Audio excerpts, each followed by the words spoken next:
News 18 India. बड़ी खबर, PM Modi आज सहकारिता से संबंधित 3 महत्वपूर्ण योजनाओं की सौगात देंगे। दिल्ली के भारत मंडपम में आयोजित ई-पैक से अन्न भंडारण तक कार्यक्रम में सहकारिता मंत्रालय की विभिन्न परियोजनाओं का उद्घाटन पीएम मोदी करेंगे। पीएम 11 राज्यों में विश्व की सबसे बड़ी अन्न भंडारण योजना के पायलट प्रोजेक्ट के तहत गोदामों का उद्घाटन भी करेंगे।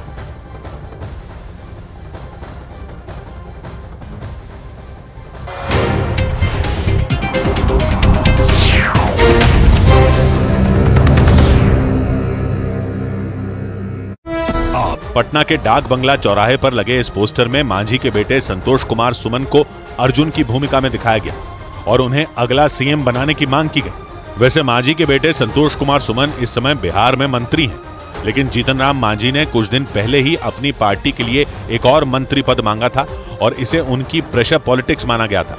हम अपना घर है, हमारा मुखिया है, हमको अगर 2 रोटी से पेट नहीं भरता तो 3 रोटी मांगेंगे ही।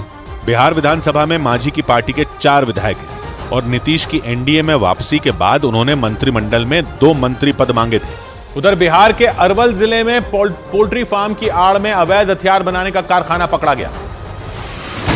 बिहार के अरवल जिले में पुलिस ने अवैध हथियार बनाने की एक मिनी फैक्ट्री का पर्दाफाश कर दिया। दावा किया गया कि पोल्ट्री फार्म की आड़ में वहां अवैध हथियार बनाए जा रहे थे। पुलिस ने वहां से 13 लोगों को गिरफ्तार करने का दावा किया। पुलिस लोकसभा चुनाव से पहले इसे अहम कार्रवाई मान रही है। कुछ अर्धनिर्मित पिस्टल और कुछ बने हुए पिस्टल बरामद हुए हैं। वाराणसी में प्रधानमंत्री नरेंद्र मोदी ने 13,000 करोड़ रुपए से अधिक की परियोजनाओं का लोकार्पण और शिलान्यास किया। इसके साथ ही उन्होंने अमूल दूध प्लांट का भी उद्घाटन किया। इसके बाद उन्होंने एक सभा को संबोधित करते हुए विपक्ष पर जमकर हमला बोला। यूपी के पता हो, माल वही है, पैकिंग नहीं है। संत रविदास जयंती के मौके पर प्रधानमंत्री नरेंद्र मोदी उनकी जन्मस्थली वाराणसी के सीर गोवर्धनपुर में आयोजित एक कार्यक्रम में शामिल हुए। उन्होंने वहां संत रविदास की प्रतिमा का अनावरण किया। वर्षों पहले भी जब मैं न राजनीति में था, न किसी पद पर था, तब भी संत रविदास जी की शिक्षाओं से मुझे मार्गदर्शन मिलता। गुजरात के गिर सोमनाथ में 350 करोड़ रुपए के ड्रग्स पकड़े गए। गुजरात के गिर सोमनाथ में पुलिस ने 350 करोड़ रुपए के ड्रग्स के साथ 9 आरोपियों को गिरफ्तार करने का दावा किया। पुलिस के मुताबिक समंदर के रास्ते एक नाव से ये ड्रग्स लाए गए थे और इन्हें कई छोटे छोटे डिब्बों में छिपाकर रखा गया था। 9 आरोपी पकड़े और 50 किलो हेरोइन वहां से कब्जे। छत्तीसगढ़ के राजनांदगांव में बीजेपी सांसद संतोष पांडे ने धमकी भरा फोन आने का आरोप लगाया। संतोष पांडे के मुताबिक उनकी पत्नी के मोबाइल पर किसी ने उन्हें 2 दिन के अंदर उठा लेने की धमकी दी। बाद में उन्होंने जिले के एसपी और राज्य के डीजीपी से इसकी शिकायत की। उन्होंने कहा कि 2 दिन में उठा लेंगे।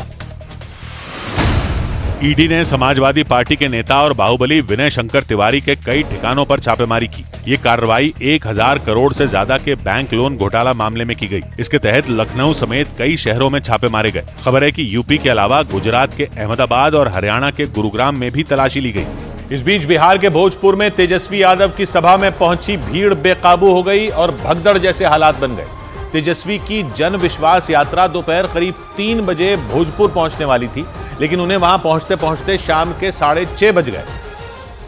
और जैसे ही तेजस्वी मंच पर चढ़े, उन्हें देखने पहुंची भीड़ बेकाबू हो गई। तेजस्वी की तस्वीरें अपने कैमरे में कैद करने के चक्कर में लोगों ने एक दूसरे को धक्का दे दिया। वो कुर्सियों पर चढ़ गए, कुछ कुर्सियां भी तोड़ दी गई। भगदड़ जैसे हालात बन गए। इससे कुछ देर पहले ही मंच पर तेजस्वी का सम्मान हुआ और उनके लिए नारे लगाए गए।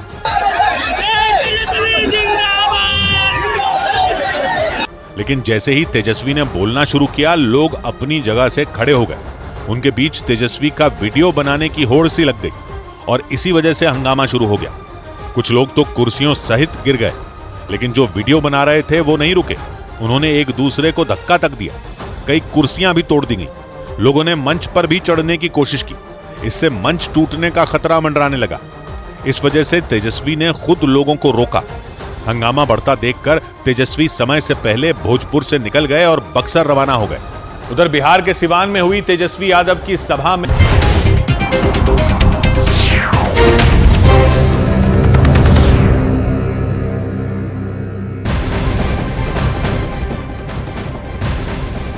पीएम मोदी आज विकसित भारत विकसित छत्तीसगढ़ को संबोधित करेंगे। इस दौरान पीएम 34,400 करोड़ रुपए से अधिक की विकास परियोजनाओं का लोकार्पण और शिलान्यास करेंगे। पीएम मोदी दोपहर 12:30 बजे वीडियो कॉन्फ्रेंस के जरिए कार्यक्रम को संबोधित करेंगे।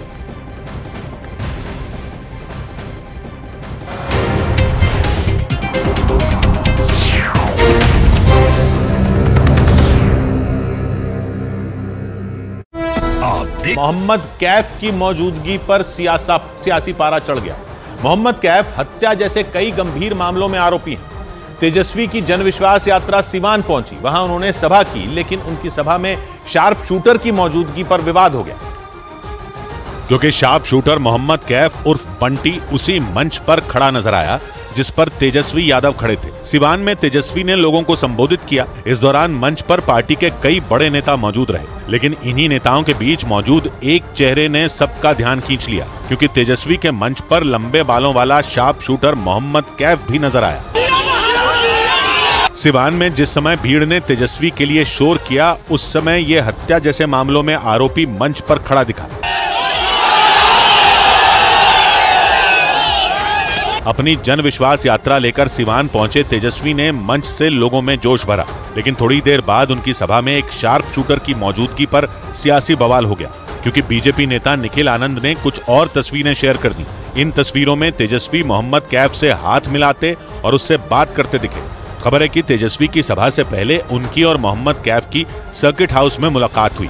ये तस्वीरें उसी समय की थी। मोहम्मद कैफ सिवान के चर्चित राजदेव रंजन मर्डर केस में आरोपी है। उसका नाम सांसद शहाबुद्दीन के भांजे के हत्याकांड में भी आ चुका है। मोहम्मद कैफ पर 10 से ज्यादा केस दर्ज हैं और इन मामलों में कई में मोहम्मद कैफ जेल भी जा चुका है।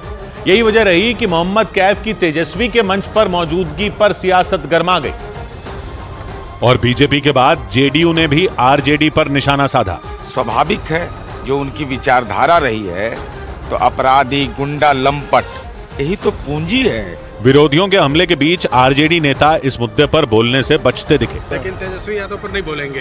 तेजस्वी यादव जी युवाओं की बात करते हैं, शिक्षा की बात करते हैं, रोजगार की बात करते हैं। तेजस्वी और शार्प शूटर मोहम्मद कैफ की तस्वीरें आने के बाद खबर उड़ी कि मोहम्मद कैफ ने आरजेडी ज्वाइन कर ली, क्योंकि वो सिवान की सियासत में पूर्व सांसद मोहम्मद शहाबुद्दीन जैसा दबदबा बनाना चाहता है। इधर केरल के आलपुड़ा में एक सरकारी बस आग की लपटों से गिर गई।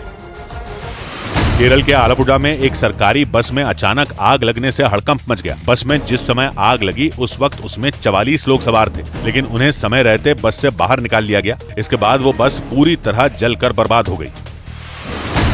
उत्तर प्रदेश के आगरा में पुलिस ने एक मुठभेड़ के बाद 3 बदमाशों को गिरफ्तार कर लिया। उनमें एक बदमाश गोली लगने से घायल हो गया। पुलिस ने दावा किया कि उनके पास से लूटे गए लैपटॉप और मोबाइल फोन के साथ ही हथियार और जिंदा कारतूस भी बरामद किए गए। जयपुर